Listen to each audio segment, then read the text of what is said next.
Kita lanjut bahas BTTH Dunia Para Dewa episode 35. Oke, lah nggak usah banyak mang-ming-mong, kita langsung masuk aja ke pembahasan.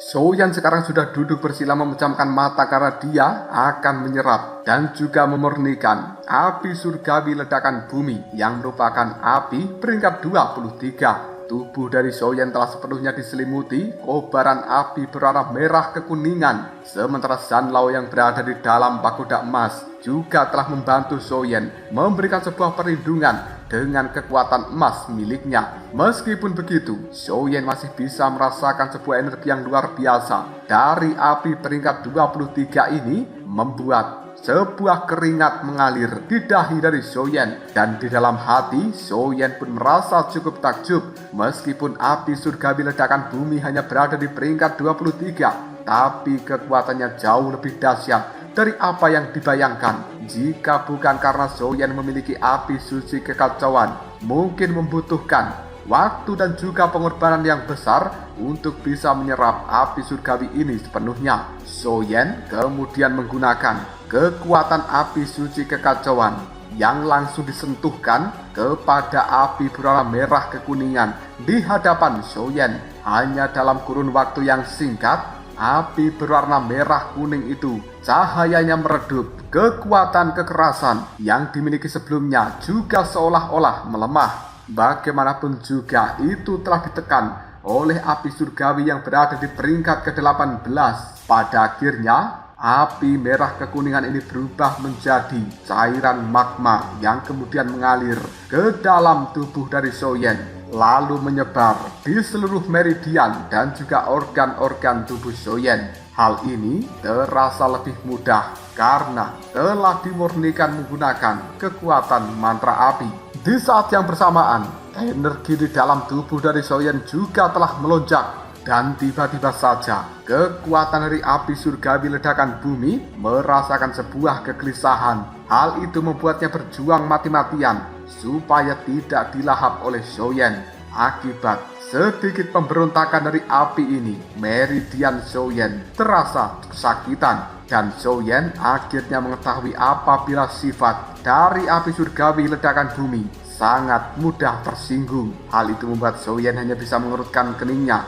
Sebuah pemikiran pun muncul, api suci kekacauan berwarna kuning kembali dikeluarkan, lalu berubah menjadi harimau kuning ganas yang langsung menerkam api surgawi ledakan bumi. Melihat bahwa sebenarnya ada harimau kuning yang ganas menerkam ke arahnya, membuat api surgawi ledakan bumi yang sudah berada di dalam tubuh Soyan itu melakukan sebuah penolakan dan kemudian juga langsung berubah menjadi harimau berwarna merah kuning. Pertempuran dari kedua harimau di dalam tubuh Soyan itu telah membuat Soyan merasakan kesakitan dari dirinya sendiri. Soyan terus mengendalikan api suci kekacauan yang merupakan harimau kuning itu untuk bisa mengalahkan api surgawi ledakan bumi harimau merah kuning. Rasa sakit dari pertempuran dua api surgawi di dalam tubuhnya itu membuat Soyan mengeluarkan keringat yang cukup banyak. Dia juga menggertakkan giginya menahan sakit yang luar biasa. Pada akhirnya, boom! Fluktuasi dari energi panas menyebar keluar dari dalam tubuh Soyan dan bahkan membuat suhu yang berada di tempat sekitarnya juga menjadi cukup panas. Rasa sakit ini tidak kunjung menghilang. Bahkan Soyan sampai rasa-rasanya ingin pingsan. Energi panas yang telah meluap di dalam pagoda emas ini akibat pertarungan dua api surgawi membuat Zanlao hanya bisa menatap wajah Soyan yang terlihat kesakitan sambil mengusap janggutnya sendiri. Karena saat ini Zanlao tidak bisa memberikan bantuan apapun terhadap Soyan, hanya dia sendiri yang bisa menyelesaikan pertikaian api surgawi di dalam tubuhnya itu. Namun tiba-tiba saja seberkas energi yang samar kini telah muncul dari bagian terdalam menara atau pagoda emas ini. Gumpalan dari energi itu sangatlah halus. Tentu saja Soyan tidak menyadarinya, tapi hal itu tidak bisa luput dari pandangan Zanlao. Setelah pertarungan dua harimau api yang cukup panjang di dalam tubuh Soyen, pada akhirnya harimau kuning yang merupakan api suci kekacauan bisa mengalahkan harimau merah kuning. Dan kemudian keduanya kembali berubah menjadi api surgawi berwarna kuning dan juga merah kuning. Saat ini cahaya dari api surgawi ledakan bumi itu telah meredup. Dia sudah menyerah di dalam pertempuran ini, dan akhirnya Soyen bisa mengendalikan api surgawi itu. Soyen pun membuka matanya dan kemudian menghembuskan nafas berwarna putih. Lalu api surgawi ledakan bumi yang berada di dalam tubuh Soyen dibiarkan berkeliaran dengan bebas. Hal itu telah meluncur ke berbagai tempat di dalam tubuh dari Soyen ini, sehingga tubuh dari Soyen kali ini bukan hanya kulitnya yang berubah menjadi lebih keras, tapi tulang dan juga organ-organ lainnya terasa telah diperkuat secara signifikan. Soyen hanya bisa tersenyum puas ketika menyaksikan hasil ini.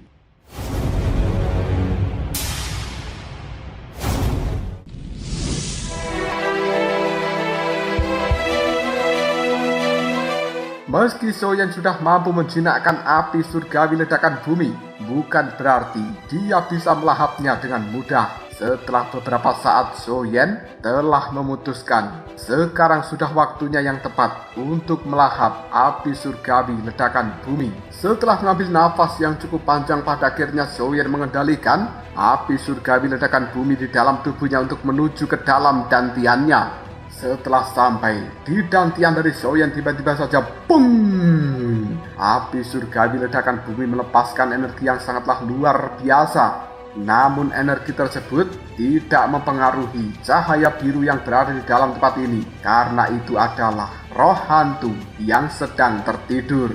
Soyen kemudian menggunakan kekuatan dari mantra api untuk menekan energi ganas dari api surgawi ledakan bumi itu. Dan detik berikutnya dia memasukkan api surgawi ledakan bumi ke dalam mantra api tersebut. Fluktuasi energi yang luar biasa langsung keluar dari dalam tubuh Soyen, membuat pagoda emas ini bergetar dengan hebat.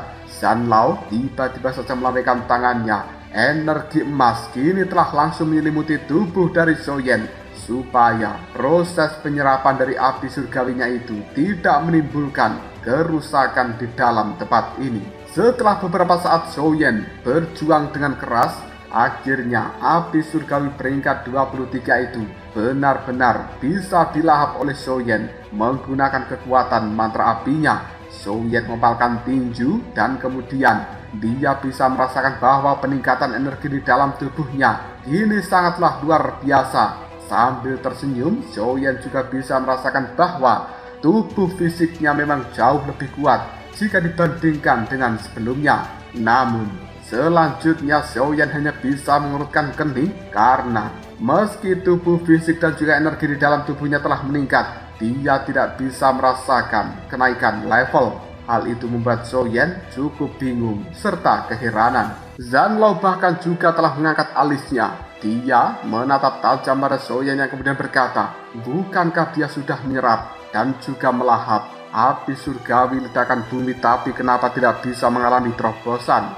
Baru saja Zanlao mengatakan hal seperti ini, tiba-tiba saja Soyen langsung memuntahkan cairan merah dari dalam tubuhnya. Kobaran api ini telah menyala, dan kemudian tubuh dari Soyen sekali lagi diselimuti oleh kekuatan api yang berwarna merah kuning. Zanlao hanya bisa berkata apa sebenarnya yang telah terjadi pada bocah ini. Api surgawi ledakan bumi yang tadi telah dilahap oleh mantra api ini sebenarnya telah berhasil meloloskan diri kembali, lalu mengamuk di dalam tubuh Soyen. Karena Soyen tidak ingin mengalami kerusakan akibat amukan dari api surgawi ledakan bumi ini, dia buru-buru mengubah segel di tangannya yang kemudian kembali mengaktifkan kekuatan mantra api serta kekuatan dari api suci kekacauan. Hal itu kembali memberikan tekanan pada api surgawi merah kuning yang sangat bandel itu. Tanpa ragu lagi, Soyen pada akhirnya mulai menggabungkan api merah kuning bersama dengan api kuning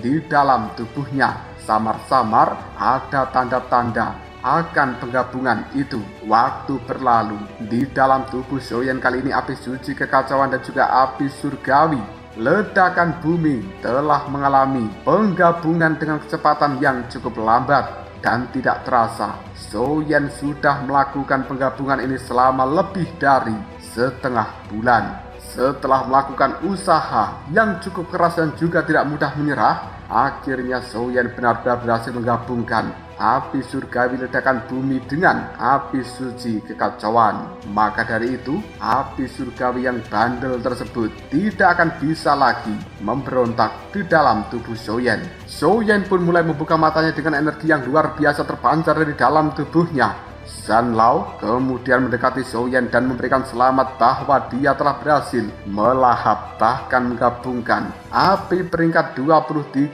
itu dengan api peringkat 18. Namun ada yang aneh dengan raut wajah Soyen kali ini. Dia masih terlihat cukup kebingungan karena setelah berkultivasi selama 2 minggu dan juga menggabungkan api surgawi ledakan bumi, Soyen masih tidak bisa mengalami sebuah kenaikan level. Dia pun kemudian bertanya kepada Zanlao di dalam pagoda emas. Zanlao, kenapa aku merasa sama sekali tidak mengalami kemajuan kali ini? Zanlao dengan santai menjawabnya, itu artinya kau belum siap untuk maju. Bagaimana bisa kau menanyakan pertanyaan sesederhana ini? Soyen merasa sedikit frustasi, tapi dia tetap menyuarakan kebingungannya. Aku baru saja naik ke bintang 3 Dodi dan sekarang aku telah menyerap api surgawi ledakan bumi. Aku bisa merasakan peningkatan Dogi secara signifikan. Bahkan tubuh fisikku juga terasa sangat kuat. Tapi aku bahkan belum bisa merasakan level menengah dari tahap awal bintang 3 Dodi. Sepertinya memang tidak ada tanda-tanda kemajuan. Zanlao kemudian memecahkan kebingungan dari Soyen. Oh, jika itu yang kau maksud, maka dari itu kau harus mengetahui, mulai dari bintang 3 Dodi ke atas, tidak ada pembagian peringkat, hanya ada pembagian tahap saja.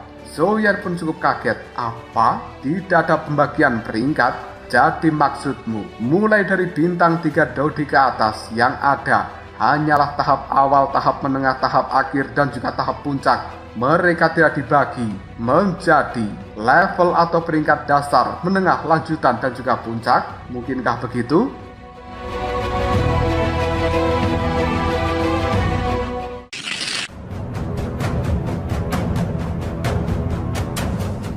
Zanlao pun menganggukkan kepalanya sambil mengatakan, tepat sekali. Ketika orang-orang berada di bintang Dodi 1 atau 2, karena mereka semuanya masih baru di dalam benua Dodi, mereka mungkin belum terbiasa dengan kemajuan yang lambat. Jadi ada banyak pembagian terperinci untuk memberikan motivasi kepada para Dodi baru itu untuk maju agar mereka tidak tenggelam dalam sebuah ketidakjelasan selama bertahun-tahun. Pada saat mereka sudah mencapai bintang 3 Dodi, maka orang-orang itu sudah terbiasa dengan kecepatan kemajuan di benua ini. Jadi tidak ada lagi pembagian secara terperinci. Soyen, apakah kau pikir semua orang itu seperti dirimu, mampu naik ke bintang 3 Dodi hanya dalam kurun waktu kurang dari 1 tahun? Bagi kebanyakan orang dibutuhkan setidaknya hingga 3 sampai 4.000 tahun untuk bisa mencapai bintang 3 Dodi. Soyen dengan raut wajah yang cukup murung, dia menimpali. Jadi mulai sekarang aku tidak akan lagi bisa merasakan adanya sistem peringkat itu. Zanlao hanya bisa tersenyum sambil menganggukkan kepalanya kepada Soyen. Detik berikutnya Soyen teringat pada Xiaoqi. Hari pernikahannya dengan gadis cantik itu sudah cukup dekat. Dan saat ini Soyen juga sudah menjadi tetua dari klan Xiao. Akan terlihat buruk jika dia menghilang begitu lama semenjak mendapatkan jabatan ini. Soyen kemudian melirik pada Long Yi yang masih duduk bersila memulihkan diri dari luka-lukanya. Pada akhirnya Soyen melambaikan tangannya. Dia membungkuk memberikan hormat pada Zanlao atas bantuannya selama ini. Dan kemudian Soyen pun segera meninggalkan pagoda emas. Setelah Soyen keluar dari dalam ruang pagoda emas, dia kemudian melambaikan telapak tangannya, membuat pagoda emas itu kembali masuk ke dalam cincin penyimpanan. Segera setelah itu Soyen membuka pintu kamarnya, menghirup nafas dalam-dalam merasakan sinar matahari yang cukup hangat Dia kemudian berjalan-jalan mendekati area dalam dari klan Zhao dan menyaksikan orang-orang dari klan Zhao saat ini sudah melakukan perbaikan dari bangunan-bangunan yang telah dirusak oleh para penjahat berjubah hitam di masa lalu. Anggota dari klan Zhao ketika bertemu dengan Xiaoyan langsung memanggil dirinya sebagai tetua Xiaoyan. Hal ini sebenarnya membuat Xiaoyan cukup risih, tapi bagaimanapun juga dia memang sudah menyandang gelar tetua di dalam tempat ini dan Xiaoyan harus membiasakan akan panggilan itu. Tidak lama kemudian Xiaoyan telah tiba di pintu masuk dari aula utama klan Zhao. Tanpa ragu lagi dia mendorong pintu dari tempat itu dan kemudian masuk ke dalam aula. Xiaoyan telah melihat adanya tetua Xiaoli sedang duduk bersama dengan para tetua yang lainnya. Menyaksikan kedatangan dari seorang Xiaoyan, tetua Xiaoli hanya tersenyum sambil menganggukkan kepalanya dan kemudian dia menunjuk sebuah kursi kosong di sebelahnya sambil berkata, "Xiaoyan, duduklah di tempat ini." Xiaoyan pun membungkukkan badannya memberikan hormat pada para tetua yang kemudian dia duduk di sebelah dari Xiaoli. Pandangan mata dari Xiaoli cukup puas ketika dia melihat seorang Xiaoyan. Lalu tetua Xiaoli ini berkata, "Apakah kau sudah menyelesaikan kultivasimu?" Xiaoyan hanya bisa menganggukkan kepalanya. Tetua Xiaoli memuji dengan penuh kepuasan. "Semenjak kembali ke tempat ini kau tidak pernah beristirahat sedetik pun. Sibuk melakukan kultivasi, Xiaoyan. Sepertinya pencapaianmu sama sekali bukan karena kebetulan. Itu adalah karena ketekunan dan juga semangat yang kau miliki. Aku selama kurun waktu setengah bulan terakhir ini juga tidak mengganggumu karena tahu bahwa kau berkultivasi di dalam kamarmu. Tapi sepertinya saat ini kamarmu harus segera diganti." Xiaoyan pun cukup kaget. "Apa? Kamarku harus diganti?" Tetua Xiaoli sambil tersenyum. Dia mempali. "Xiaoyan, kau saat ini sudah menjadi seorang tetua. Tentu saja kau harus tinggal di kamar seorang tetua. Dan kau bersama dengan Xiaoqi akan segera menikah dengan resmi. Tempat tinggal barumu akan berfungsi sebagai kamar pengantin saat kalian sudah menikah nanti." Raut wajah dari tetua Xiaoli terlihat cukup senang ketika dia membicarakan pernikahan tentang Xiaoyan dan juga cucunya Xiaoqi. Pak Tua Xiaolong, dia baru saja tiba dan kemudian langsung tertawa. "Semuanya ternyata sudah berkumpul. Oh, Xiaoyan juga ada di sini ya. Sudah selesai berkultivasi ternyata." Melihat kemunculan dari seorang Xiaolong, Xiaoyan buru-buru bangkit dari tempat duduknya, kemudian dia membungkuk memberikan hormat. Meskipun Xiaolong belum secara resmi menerima Xiaoyan sebagai muridnya, tapi di dalam hati Xiaoyan sudah menganggap bahwa Xiaolong adalah gurunya. Dan seorang guru merupakan ayah seumur hidup. Xiaolong melambaikan tangannya ke arah Xiaoyan dan kemudian dia mengatakan, duduklah, sudah tidak apa-apa." Pandangan mata dari Xiaoyan kemudian melihat pada para tetua yang sudah berkumpul di aula besar ini. Dia dipenuhi kebingungan yang kemudian bertanya pada tetua Xiaoli, "Leluhur, apakah telah terjadi sesuatu? Kenapa para tetua semuanya datang ke aula hari ini?"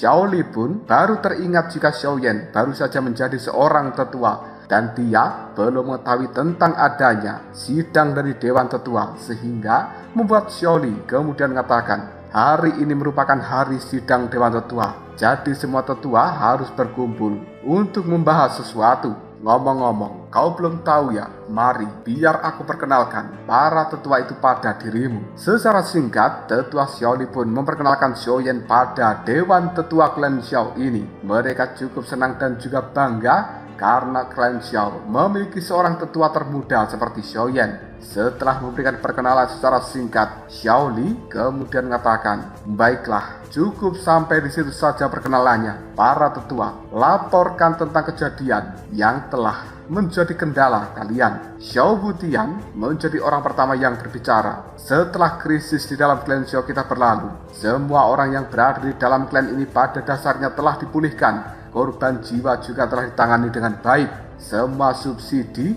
yang seharusnya diterima juga telah didistribusikan." Xiaoli mengangguk puas. "Tetua keempat Xiao Wutian, kau telah bekerja dengan cukup baik." Xiao Wudian hanya bisa menganggukkan kepalanya, dan dia sebenarnya masih merasa bersalah karena pada saat itu tidak bisa melindungi klan Xiao. Tiba-tiba saja salah seorang tetua kembali mengatakan, setelah urusan dari klan Xiao ini selesai, selanjutnya kita akan membahas pernikahan tentang Xiaoyan dan juga Xiaoqi. Begitu mendengarkan kata tentang pernikahan antara Xiaoyan dan Xiaoqi, Xiao Wudian kembali berkata lagi, Xiaoyan, apakah ada persyaratan yang secara khusus ingin kau ajukan di dalam pernikahanmu ini? Sikap dari Xiao Wudian terhadap Xiaoyan berubah menjadi sangat baik.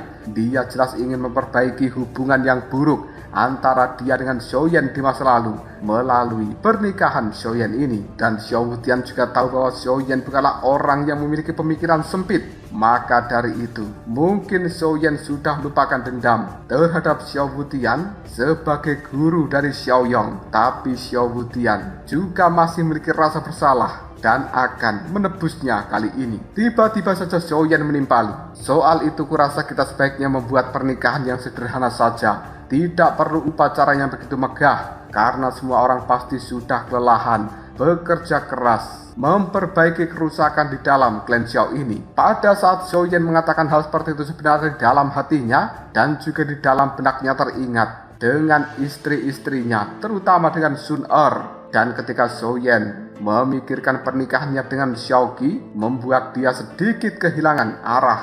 Tetua Xiaolong tiba-tiba saja berkata dengan keras, bagaimana bisa seperti itu? Kau adalah salah satu tetua dari klan kita. Bahkan Xiaoqi adalah cucu dari pemimpin klan Xiao saat ini. Dia dianggap sebagai seorang putri di dalam klan Xiao kita. Pernikahan yang sederhana itu tidak cocok. Kita harus membuat pernikahan ini menjadi sangat megah. Aku akan menjamin bahwa ini menjadi pernikahan yang paling meriah dan juga menakjubkan di dalam klan Xiao. Para tetua yang lainnya pun secara serempak segera menyatakan dukungan mereka. Benar, apa yang dikatakan tetua Xiaolong benar. Pernikahan ini tidak bisa diadakan dengan biasa-biasa saja, karena ini adalah pernikahan generasi muda paling jenius dari klan Xiao kita. Xiao Li melihat pada Xiaoyan dan kemudian dia juga berkata, Xiaoyan, kau sekarang merupakan seorang tetua dari klan Xiao kita. Bagaimana mungkin pernikahanmu akan diadakan dengan cara yang sederhana? Tetua Xiaolong kemudian berkata, benar, apalagi kau adalah tetua termuda di dalam tempat ini. Xiao Wudian lalu menimpali, jika berbicara soal kekuatan, Xiaoyan, kau mungkin bukan yang terlemah di dalam ruangan ini. Xiaoyan dengan cukup malu-malu dia menimpali, aku sebenarnya merupakan yang terlemah karena baru saja naik ke tahap awal bintang 3 Daodi. Tetua Xiaolong kemudian berkata, Xiaoyan, jangan kira kami tidak tahu. Xiaoqi telah menceritakan semuanya. Kekuatanmu di tahap awal bintang 3 Daodi sama sekali tidak sederhana. Mendengarkan kata-kata seperti ini, jantung dari Xiaoyan pun berdebar dengan kencang. Mungkinkah Xiaoqi sudah menceritakan semua rahasia yang dimiliki Xiaoyan pada para tetua ini? Apakah dia juga menceritakan tentang garis keturunan iblis di dalam tubuh Xiaoyan? Memikirkan hal seperti itu saja membuat raut wajah Xiaoyan dipenuhi dengan sebuah ketegangan. Fakta apabila Xiaoyan memiliki garis keturunan iblis itu tersebar, maka hal seperti ini pasti akan menimbulkan sebuah keributan. Xiaoyan menarik nafas dalam-dalam yang kemudian dia bertanya, sebenarnya apa yang telah diceritakan oleh Xiaoqi? Xiaolong menatap pada Xiaoyan yang kemudian dia berbicara, Xiaoyan, kau masih belum jujur ya? Xiaoqi sudah mengatakan pada kita semuanya bahwa ketika kau menjalani kesengsaraan Kaisar bintang 3 Daodi, kau sama sekali tidak terluka dan metode yang kau gunakan juga tidak terbatas. Apakah itu benar? Xiaoyan, raut wajahnya menjadi cukup lega dan kemudian dia berkata, oh soal itu, iya memang benar. Ternyata Xiaoqi tidak mengungkapkan rahasia yang paling luar biasa dari seorang Xiaoyan. Dia cukup lega dalam hal ini dan kemudian memiliki sebuah prasangka baik terhadap Xiaoqi yang bisa menjaga rahasia dari seorang Xiaoyan itu.